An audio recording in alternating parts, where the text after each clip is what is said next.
Hello all, I am Sir Emmanuel Chukwuemeka Okwu of the Knights of Columbus and one of the founding members of the Igbo Catholic Church in Ottawa, Gatineau, Canada. As part of the activities in this anniversary celebration, I have the Mrs. Chinwoba. We are in the very house where the very first meeting was held for the church, and the interview starts now. The membership of the church has grown astronomically since it started. Like now, we started with about 3 or 4 families. Now we have very many families attending this church on regular basis. The priests also have more than doubled. The choir has come a long way, so well that it's being hired for Christmas carols and other activities in the community. With all these engagements, I now ask you, Madam, what things can we do to push things forward? Like, you know, the anniversary thing we are doing now, part of it is to raise funds in order to get our own church. With your experience as ambassador and other experiences where you've been, what advice can you give us? Thank you very much, sir. Thanks. My view on this matter. I wish to seize this opportunity to congratulate all our members, the Iwenetansi Catholic community, Ottawa, Gatineau, and Canada.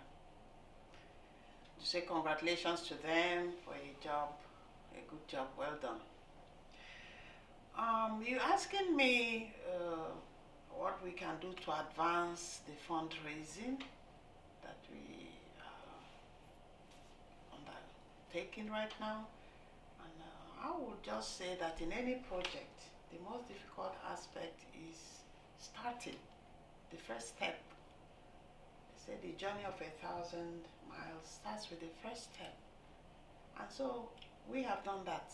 We have taken that first step to try to have a church of our own instead of being driven from one church to the other. So we have taken that first step that is most important. And I would like to warn that Rome was not built in a day. It's a very popular saying, and incidentally, the headquarters of the Catholic Church is in the Vatican City, just next to Rome. So Rome was not built in a day, and this project is a long-term project. We should have it in our minds that it's a long-term project.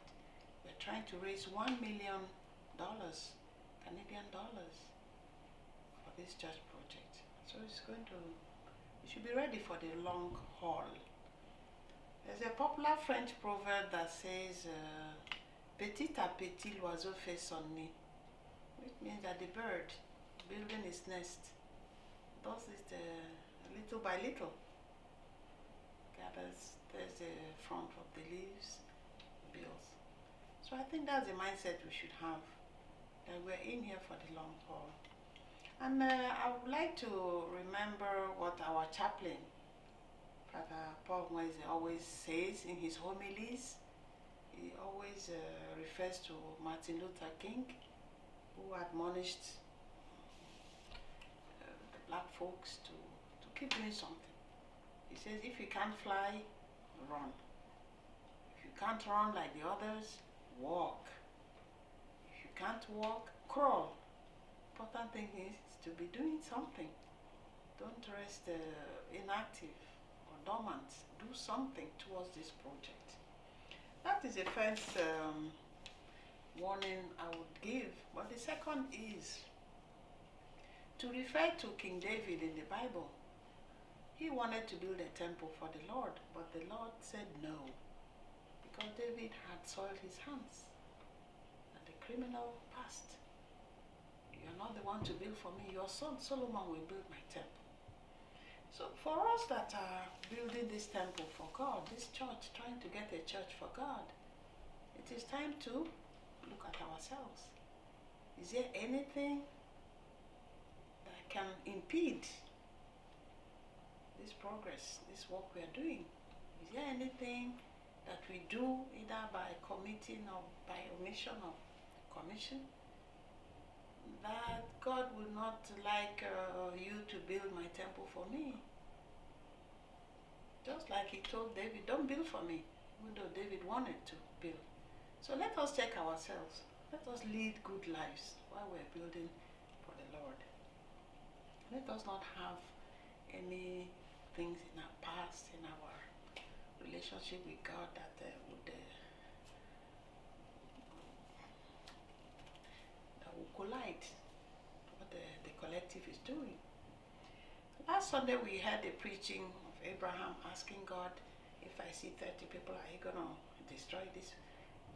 If I see 20, what if there are only 5 people? What if 3? Like that, descending. So let us be part of those righteous people for whose sake God will pardon and look with pity on the rest and allow us to build this church. My final word is to say that if it is the will of God that we get this church cracking, Jehovah Jireh, the God that provides, he will provide the resources. But once more, I'm happy that we have started the project, and we're going to keep going and be gathering it small, as we say in our country, small. Then it will grow like the mustard seed. Thank you very much. Thank you very much for all that you have said, the Bible quotations and so on. I still remember one quotation in the Bible when a temple was to be built for God. Somebody gave a large piece of land that was free. God said, no way. We are not going to do it without sweat. So when you sweat to do something, God blesses it, and never say the task is too big for us to do. Nothing is ever too big before God. So as you put your effort, he blesses it, not only for those of us who are here today, for the generations yet unborn.